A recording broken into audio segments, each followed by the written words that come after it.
welcome back to SHOOCAST. Today we've got a very special guest with us. We've got a fellow Shoo Academy member, Florence, or Flo, and today we're going to be talking about how to make a podcast, because the journey to getting where we are now has been quite interesting. So we thought we'd just go through our stories with you all. I can't wait to watch our first podcast back. I'm getting clips to put in this. Are we actually showing it? We're going to have to show a bit. I'm not showing the whole thing, so it's tragic, but... Oh, God. Not the first one you've released. No, there was a pre-one to that. There was a first podcast. What did we even do it on, Ella? It was coronavirus. Oh.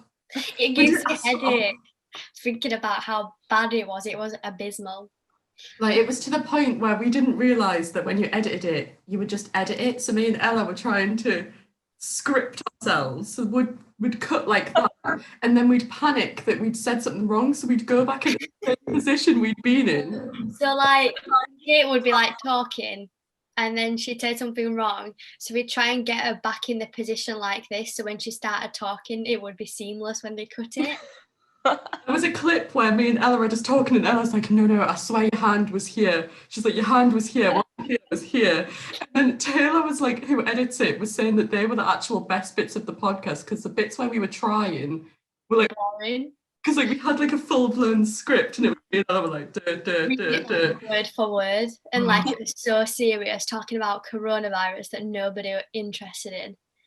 That was literally the first thing they said, is like, everyone's sick of coronavirus, it's depressing, please talk about something else. I guess the first tip you'd say is, do not make such a structured plan, just go with it, be natural. Yeah. We've done that now, haven't we? We don't make plans as such. We make a very basic plan, but we just go with the flow, and they seem to be turning out okay. So that's how we've been doing it recently. I don't know, just to add a bit of context to the first recording they did, I wasn't in it, and once Taylor realised we needed you. third person, so we needed help. We needed help. Oh God, it didn't help that I was so nervous, because I was like literally, I don't know why as well, because it was literally just me and Ella, and I was like sat, you know when you're nervous and you like touch your face or like cover your face, the entire time I'm like this. And I was like, I literally look like a 3-year-old getting their school photo done like that. I feel like a picture needs to be inserted of us with I'll find one. headphones in. Oh my God, yeah, we didn't even have them plugged in, we were just wearing headphones. Professional, and Kate had a shirt on and some headphones, and I had fleece on because I was trying to look casual, but it does not look casual. It does not. Oh. I think probably every successful podcast has a really shoddy first episode. It's a bit of a rite of passage, I think. How do you think like you make the best podcast though? Because you've done a lot with that sort of thing. I mean, you've probably got more experience than like we have still at this. This is only the third proper one that we've done.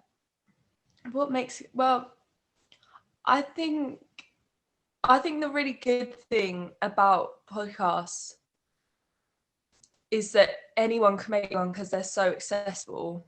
You don't need loads of equipment. You don't need, like media training or anything like that. But I think it's really important to have a niche, and I think the audience needs to be able to resonate with the host in some way. So even if you're talking about, marketing or what's it called, like true crime, comedy, anything like, just anything, there still needs to be some level of connection between audience and the host. And I think that's what makes a good podcast, because you could be talking about something really boring, but if you have that connection there, people will want to listen to you. And I think that's a major part of it, and being authentic. So like with your first podcast, you were saying how having it really planned out and having a script didn't work, because there's probably, when you guys were doing it, probably didn't feel that authentic because you're basically reading off scripts. And like, I think the main thing about podcasts, it feels like a conversation. You're getting an insight into someone's world, as if you're in a room with them, and nobody speaks in a like scripted way. Yeah. So yeah, I think that's kind of the like base, like foundation for a good podcast. That's what our first proper one was, kind of like that, because I swear we went in with a list of things to talk about and didn't actually talk about them. Yeah, because we started going off on a tangent, like on something else that we just like sort of thought of on the spot when like it was three talking about student living and what we're going to do in the future. It's like with the episode with Paul Dodd. We went in with a structure, like a very basic plan, but we went a totally different direction, which actually worked out a lot better and was more interesting. I just sort of think like it's one of those things you just need to sit down and just treat it like a chat with your friends. Yeah. That's what I struggle with. I have to have some sort of plan just as a default. Like I can ignore the plan, but if there's not a plan, I freak out. But I always I prefer no plan. makes no sense. I prefer no plan because I think when there's a plan in place, even if you do deviate from it, I think, oh, am I doing the right thing? Like, should I have stayed on plan? So if I don't have a plan, then there's nothing that I can compare it to. Yeah. So like that's why when we're like getting ready for it and you're both like, oh no, right, we've got questions ready, and if everything goes wrong and there's a silence, we've got these questions, and I'm just like, yeah. Ella's literally sat there like this. What time is it? Like, oh, I'm gonna film now, and I'm there like with my like 10 pages. And then I just ignore them all anyway. Yeah, exactly. You just end up doing what I've done and just like thinking of questions as you go along. But what are, Florence, the best softwares to use for podcasts? Because we use Zoom. But I know you've mentioned in the past that there's a few other softwares that are good. Well, yeah. Well, I think Zoom is fine. And like, I think if you've got good internet, like, I think because I listened to the last two and both of them had good audio. But I think to make it easier for the edit and to take the like quality up a notch, using something like a SHOOCAST is really good because it records locally.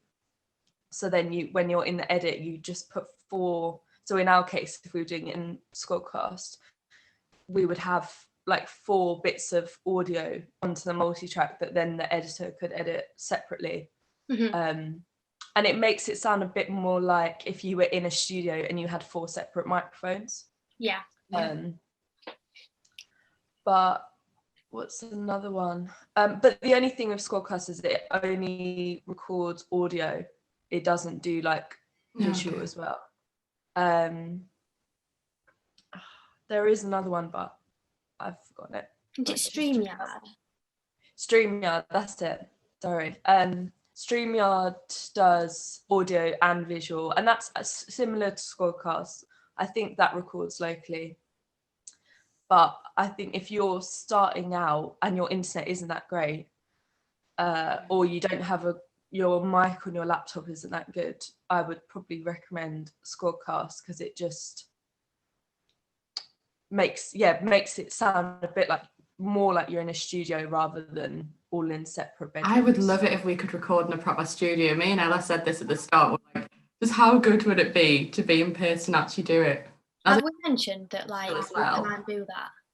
I know. We can't do that because of Corona, so we've had to do it online. But I think as soon as we can, we do it in person, like a real podcast. I think it would be a lot funnier because you pick up on so many more things. Yeah. On like a video call, even like because I can see you, but there's just little things in person that I'm like that would probably just add to it. Like audience probably wouldn't realize, but I would, which then would translate on the recording. But yeah, I just think it'd be really fun. I mean, I don't know what it's like to actually do that, but well, when I was doing last year, when I was doing my like podcast module at uni, and we have a few radio studios, and that it was so much fun, like going into the studio, and it felt very felt like a BBC presenter or something, because their studio is like, it's got all the kit,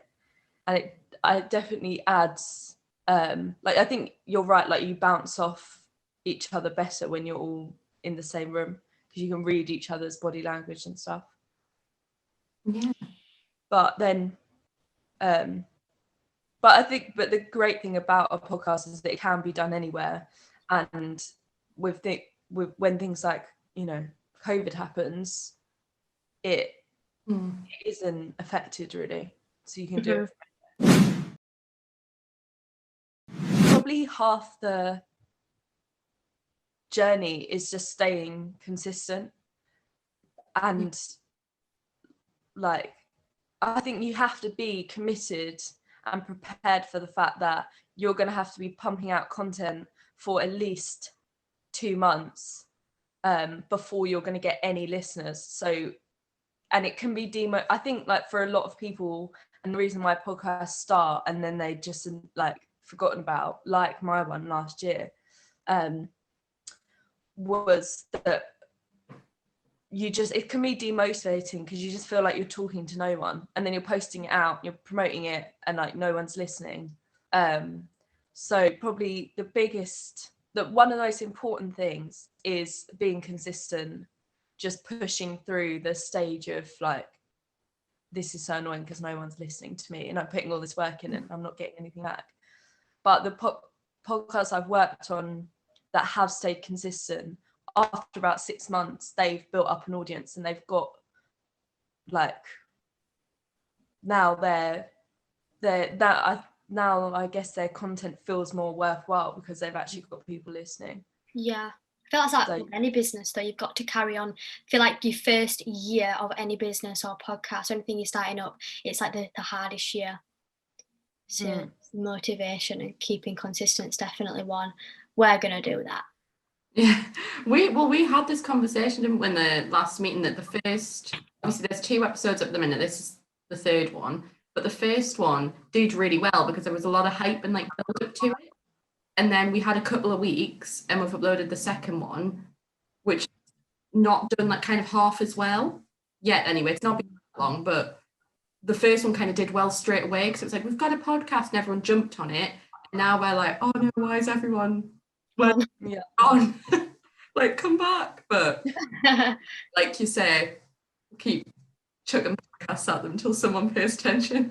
Yeah, because I think you just naturally end up building an audience, especially when like one person finds it and you've got 5 or 6 podcasts in the bank, then they binge it all. That's my kind of, you know, habit when I'm consuming content, like audio content, is that I'll find one, I'll binge all of the episodes, and then I'm going to tell everyone in my life about it. Yeah. But probably almost all podcasts that I love, I found either just by like scrolling through Spotify or someone's told me about it. Like I don't think I've ever consistently watched podcasts that I've found out by like Instagram or anything like that. Word of mouth is really important for some reason with podcasts specifically. Yeah, I think that's a good point. It is good to promote, but I think when you get recommendations, you listen to your friends and people that are listening to it, so that catches on. So hopefully that's what happens to us. I keep sharing it on my own Instagram and I'm like, oh, everyone's gonna hate me, but I'm like, somebody watching. I'm like, come on. I'm like, gonna start harassing my friends in a minute, like, get on board. Everybody for watching our episode. I hope you've learned a little bit more about podcasts. We'll see everybody next week. No, not next week. It's all right. Taylor will edit this. This is better than what we normally do. Thank you, everybody, for watching this episode. I hope you've learned a little bit more about podcasts. In our next episode, we'll have a guest called Deborah. We have Deborah Ogden, personal branding expert. Let me just do the outro. Yeah, go on. Wait, who's doing it? I'll do it. All right, okay. Thank you everybody for listening to this episode. I hope that you've learned more about podcasts. On the next podcast,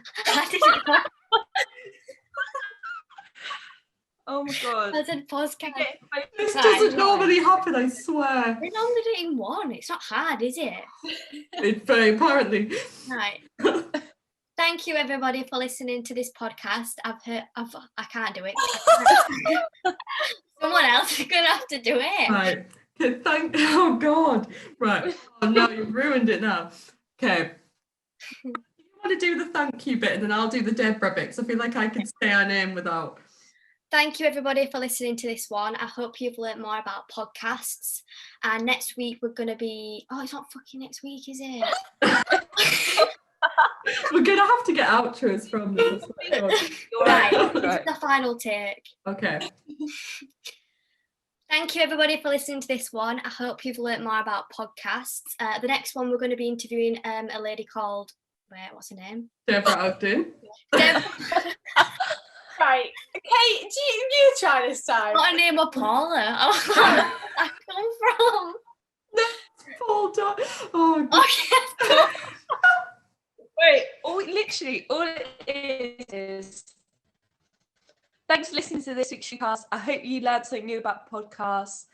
Catch us and catch them in the next episode where Deborah Ogden's going to be on. They're going to be interviewing her about branding. Yeah, thanks for having me. Thank you. Will you use that? Can we just use that as the outro? Wait, did you mention it? Did you mention everything there? Because that would actually be hilarious if we just had a bit about not being able to We'll just end use the podcast. that. That was good. That was great. Bye, everybody. Bye.